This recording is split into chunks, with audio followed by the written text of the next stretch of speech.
ವೀಕ್ಷಕರೇ, ನಮ್ಮ ಚಳ್ಳಕೆರೆ ಟಿವಿಗೆ ಸ್ವಾಗತ. ಇಂದಿನ ಪ್ರಮುಖ ಸುದ್ದಿ.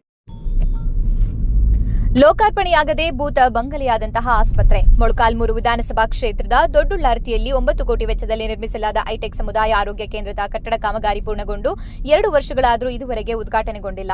ಇದರಿಂದಾಗಿ ಕಟ್ಟಡವು ಧೂಳು ಹಿಡಿದು ಭೂತ ಬಂಗಲೆಯಾದಂತಾಗಿದೆ. ದೊಡ್ಡುಳ್ಳಾರ್ತಿ ಗ್ರಾಮ ಹಾಗೂ ಸುತ್ತಮುತ್ತಲಿನ 30 ಗ್ರಾಮಗಳ ಜನರಿಗೆ ಅನುಕೂಲವಾಗುವ ಈ ಕೇಂದ್ರದ ಉದ್ಘಾಟನೆಗಾಗಿ ಸರ್ಕಾರಕ್ಕೆ ಮನವಿ ಸಲ್ಲಿಸಲಾಗಿದ್ದು, ಶ್ರೀರಾಮುಲು ಸಚಿವರಾಗಿದ್ದಾಗ ಇದಕ್ಕೆ ಹಣ ಮಂಜೂರಾಗಿತ್ತು.